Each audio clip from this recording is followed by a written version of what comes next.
All right, moving on to the 2021 financial considerations. This isn't nearly as fun as the last one. Just kind of, we had put together some information on some potential ideas for how to make things a little more efficient and look at some potential cost savings going forward. We do have some options out there.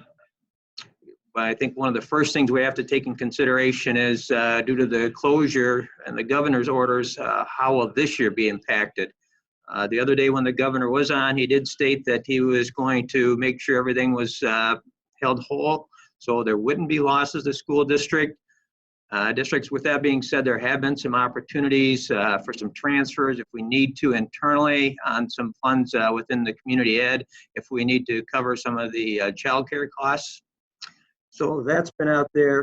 The good thing for next year is it's not a funding year at the legislature, so we do know what our funding streams are scheduled to be anyway, so we can at least know that part. We do have an estimate anyway of what the kindergartners will be. One of the upcoming events would be kindergarten roundup.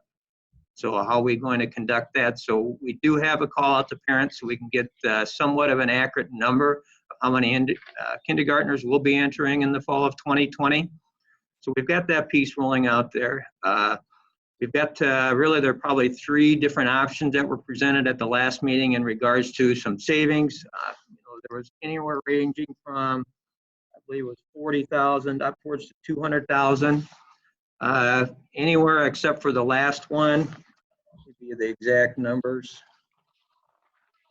We had 3 options, reductions of $40,000 by rearranging. Maybe that was more just so a coding issue in regards to some custodial staff working in the food service, and it's acceptable to code that to the food service, which is a separate reserve fund. Same thing, we're taking a look at the $110,000. Once again, that is elimination of a couple overloads and transferring of some internal staff without anybody losing their position. And the third one was around $200,000, and that would be all the previous mentioned things, plus looking at a staff member who is teaching out of license, maybe not teaching in that area for the following year. So those are kind of the options. We don't have to do any of them. I would recommend that we do at least a little something. I'm fearful of not so much what this year's looks like. I think the state budget forecast is going to be pretty grim. I think it comes out tomorrow. And the fact that the tax collections aren't there. A month ago when we were having these conversations, there was a $1.4 billion surplus. I think after this is completed, that may be gone. Also thinking further down the road, if we need to talk to our general public in regards to an operating referendum to provide additional resources, I don't know how the financial well-being will be of our residents to support something of that nature. So those are my thoughts. When I go through them and I look at them and I look at what will have the most or least impact on students, I would say that, we should go up to that $110,000 piece. That'll set us up fairly decent for next year. We don't reduce any staff. And I'm fearful that if we don't make some of these things and comfortable as they are, we may be looking at something totally different a year from now, where maybe it's 4, 5, 6 people that we may have to be looking at eliminating positions. So that's where I'm at, my take on it. There's a whole lot of assumptions in here, a significant amount of unknowns, but I just think if we have the opportunity to make some of these adjustments, it'll be a good time to do so. Even as painful and as uncomfortable as they still are.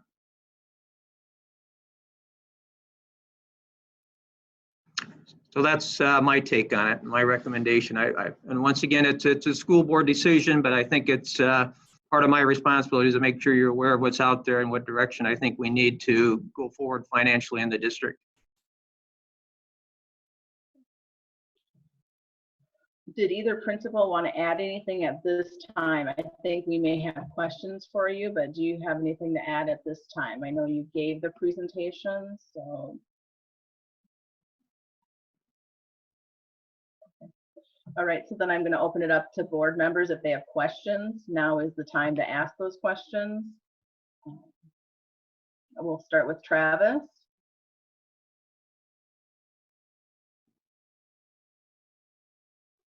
Yeah, I know we've been getting some emails. I'm just wondering if the principals had a chance to respond to the teacher's email that was sent out to the board members and I believe the two principals. Can you refresh which one you're referring to? It was 3 days ago. Don't know if I'm allowed to say the teacher's name. I think it was, I believe,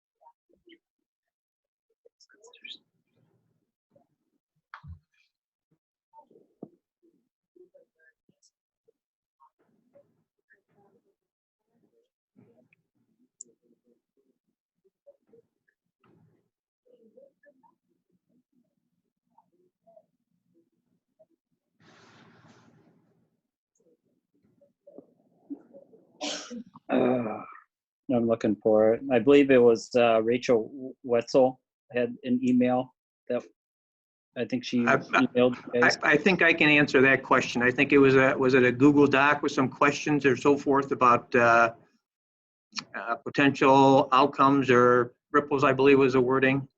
Yep. I did have a phone conversation with her today. Just talked a little bit about not getting things too excited before we know exactly what direction we're going. Make sure that we had clear direction from the school board. I also thought that it was important that you guys had your questions answered first, and then I could go back within. At the same time, the person that potentially could be not coming back next year, they were contacted me aware of it as well. Okay. Now I see we got notification that with the insurance increase of the 9%. 9.2. So that's going to take a big hit too. Yes. So yeah, I think we got to get together and figure out what we're going to do pretty quick. Yes. I guess that's all I got. Gary, or excuse me, Dan. Do you have any budget questions for Joel or either of the administrators? No, I've been getting the same emails, I think from 3 or 4 different people now. They're concerned about cuts. I think certainly we wouldn't entertain it if there wasn't some necessity. But in my mind, it's more or less a managerial decision that we then vote on. So I don't feel like I'm in position to know if we need Phi-Ed teachers or not. That's, I'm assuming that'll get presented to us at some point when we make the final decision on some of this stuff. But it seems to me like it would be helpful if we could get some of our contracts resolved with people so that we really did know how much money we have to work with. Yeah, there's no question that's been a priority of mine, and I know that we were waiting on insurance quotes because the groups wanted to evaluate their options as far as insurance goes with PEEP and Blue Cross, and the rate increase just came out yesterday to Joel, I believe, April 8th, and he shared that with us today, and I immediately asked to say, let's set up a time to meet with any of the groups that have approached us so far. So.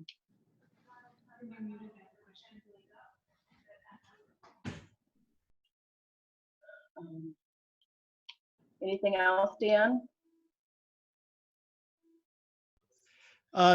The only thing I would add on that is just to really explore those options pretty carefully, because the university went with PEEPS. It was great the first 2 years, and then it really stunk after that. And now we're trying to get back in with Blue Cross Blue Shield. And so just do some due diligence on that, because the savings don't seem to last beyond those 2 years necessarily. So for what that's worth. Thank you. Gary? Yeah, thanks. I just realized I look a lot more bald on this thing than I thought I was. But I'm looking at slide, what slide is this? I'm sorry, slide 12. And I personally need help figuring out. Now we have to figure out which slide 12 is. Okay, What- it's the reduction of 200,000.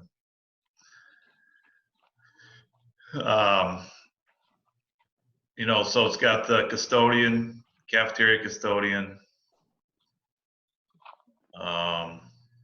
2 overloads in the high school studies, social studies and science, reallocation of Title I dollars, 20,000, and then the out of field licensed teacher internal shift. Is this the Phi-Ed thing, or I don't know what that is? No, Oh, no, it is not. It's a teacher that every year we have to go out and obtain a variance for, or out of field permission, if you will.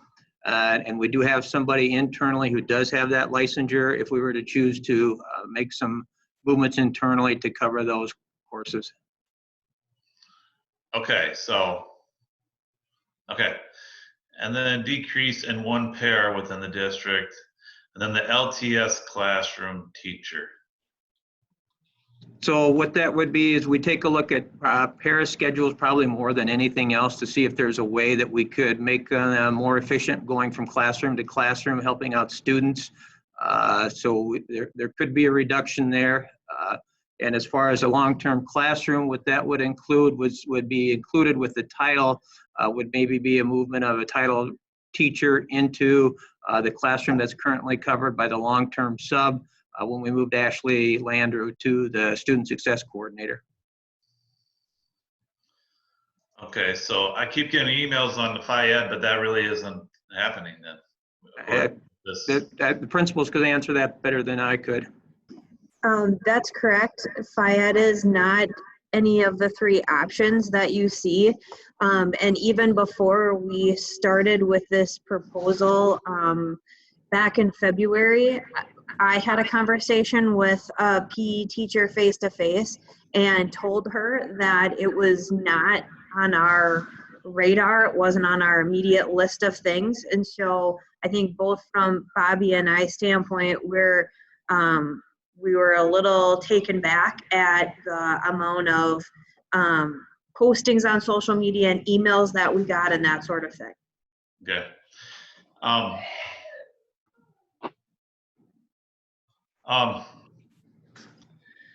One email I got from, and I don't remember who it was, and it really doesn't matter because I thought it was a good idea. And if it hasn't happened, I think it probably should, but it's up to you as administration. But it sure would be good to get feedback.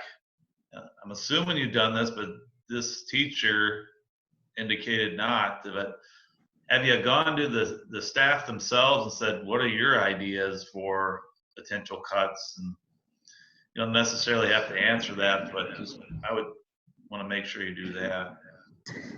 Yep, so before the March board meeting, we put out a survey to staff at each of the 3 buildings, and we had few give us feedback. So I think we reported some of the results at the March meeting. But yep, your surveys did go out. Okay.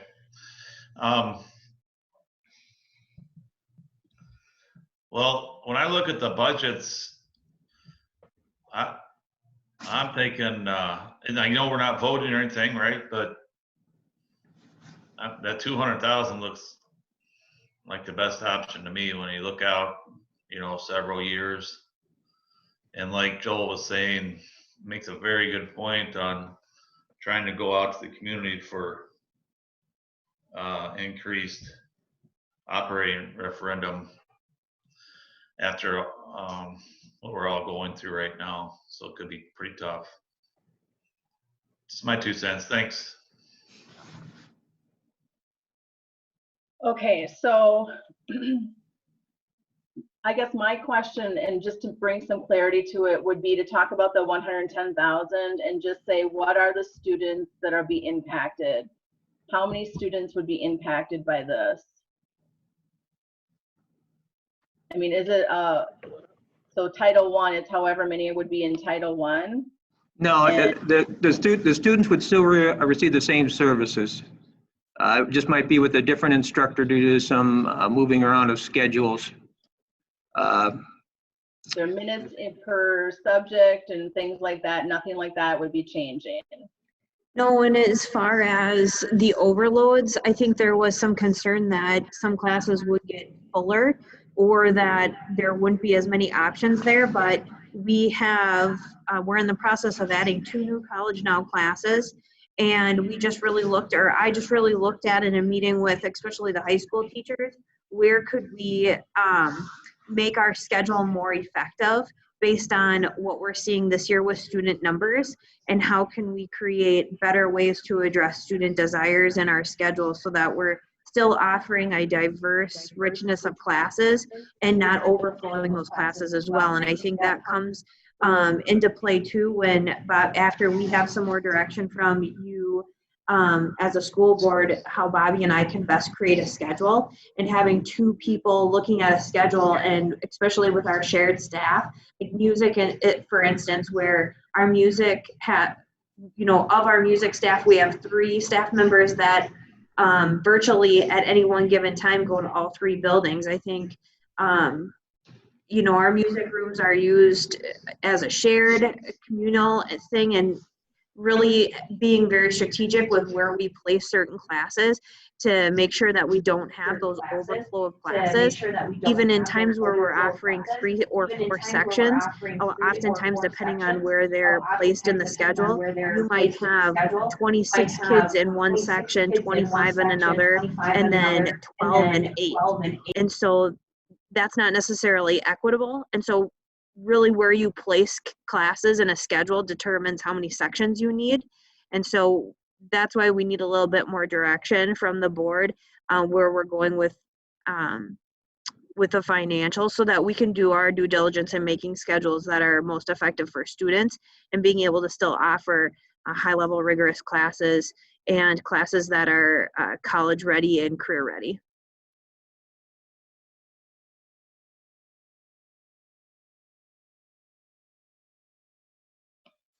Okay, so the 110,000 has very little impact on students. Would you say the same is for the $200,000 options?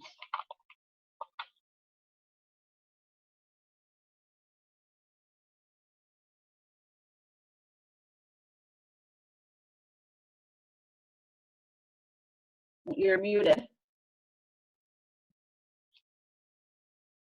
You're muted, Jennifer.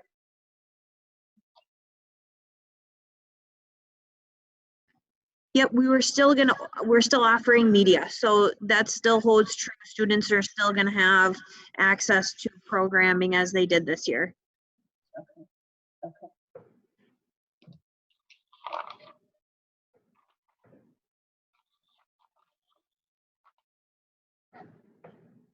With everything going on with this whole distance learning, I am really concerned about like the impact that this is going to have on these people, these children long term. I get really reluctant to start reducing things that are going to affect them getting back to whatever the new normal is. I guess that's where I'm a little bit reluctant to go much beyond, if any, beyond the 110. to me, it's a matter of what's going to impact the students and their ability to get back to their routine. And even if it is a little bit different routine, I'm okay with that. But yet, I don't want to see larger class sizes or big changes to their programming if we can avoid it, because I think they've been through a lot, and so has staff, so have all of you. So I'm reluctant to go beyond anything that's going to be detrimental to those students. I know that that's what you try to keep in mind too when you're making these tough decisions or coming up with these ideas. I would like to keep, my thought is to keep the cuts for next year minimal, and I would like to see us form a finance committee, and with a board member and Joel and Margaret or whoever would be the persons to explore further ideas for what can we cut in upcoming years. It might be somebody from the teacher association that would be a part of this too, I don't know. Or I know that you've done a good job and a valiant effort of trying to collect feedback from students, or not students, but feedback from district employees. Particularly, you've tried to reach out to teachers. Unfortunately, this is probably also a very challenging time for those teachers in trying to adapt to distance learning. And I just want to make sure we're giving them and all of the district employees, from food service to custodial to paras to everyone, the opportunity to bring ideas to the table. So I think if we would be starting off with some, anywhere between the 110 and 200, but also forming this finance committee to address the ideas that are proposed on the further considerations, to help solicit ideas from everyone, I think would be important. I guess that's kind of where I'm at right now. I am just really concerned about the mental health of staff and students, and how are we going to help address that in the coming year. So it's not easy to make cuts, and I just want to make sure that we don't do something drastic in this on times of uncertainty, I guess.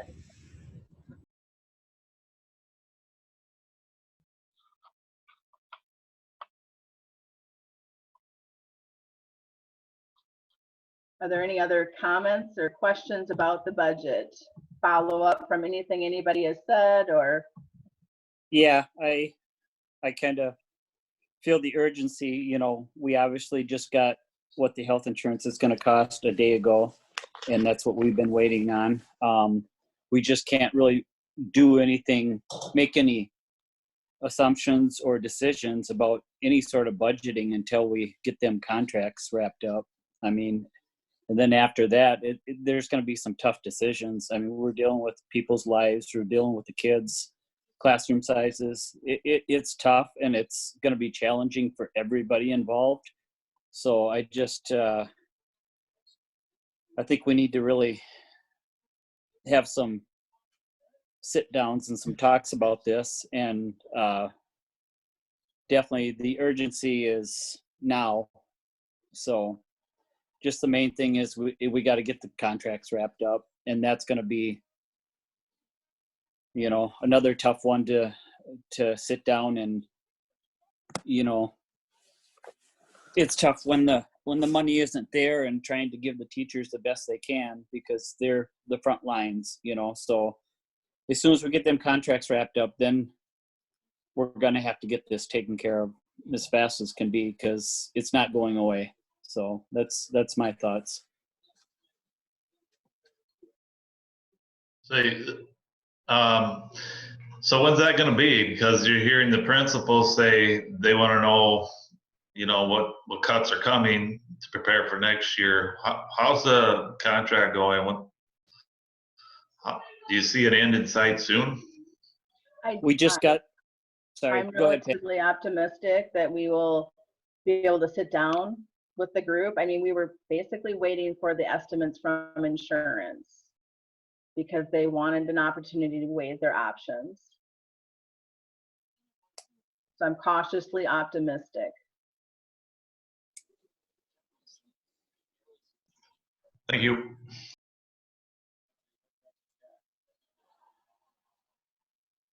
Any other thoughts or questions about the budget? Oh, I think I was going to ask on the $200,000 one, what is the, I was going to say, what does that give us on days of operating, Joel? The ending fund balance. Do you have that calculated on a number of days?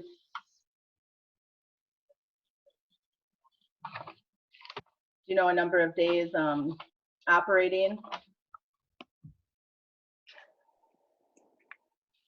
I'm sorry, you're on mute. Sorry, I'm still learning. Okay. Somebody muted me before, so I must have been talking too much. Off the top of my head, I don't have that. That's certainly a calculation I could make to and add another column on the spreadsheet. So we'd have those going forward. Okay, so I was just curious about that. I had that written down as a question. I should have asked earlier. Any other questions?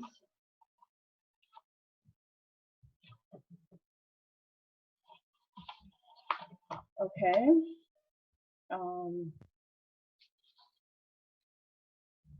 So basically, that concludes our study session. I'm sorry, do we have a motion to adjourn? Hold on, Pam. I did have a question. I'm sorry. Okay, sorry. I was muted. On the reduction of the 200,000, it says a decrease of a paraprofessional. Is that going to affect the IEDs and or IEPs? Sorry, big difference. Good question. No, it can. We are bound to those IEPs, so we can't reduce a para unless we have one to reduce. So again, that's looking at schedules, and as far as I know, we have to be able to look at where students are in the district. So if we need one-to-ones, those paras follow those challenging students' needs. So we don't eliminate a para if it's wrote into the IEP that they have to have one. Okay, thank you. Okay. Any other questions? Okay. Is there a motion to adjourn the meeting? Okay. Dan Houlihan made the motion and Gary Michael seconded to adjourn the meeting.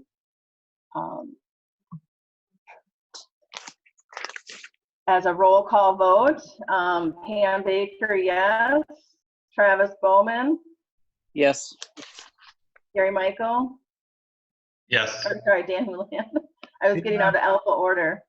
No, I'm yes too. Okay, so 4 yes, meeting adjourned. Our next meeting is set for, meeting adjourned 7:06 p.m. Our next board meeting is set for April 27th at 6 p.m. That will be an electronic meeting as well. I just want to thank everyone for their hard work, and we appreciate everything you're doing in these uncertain times, and you're doing a great job, and we appreciate you very much. Good night. Good night.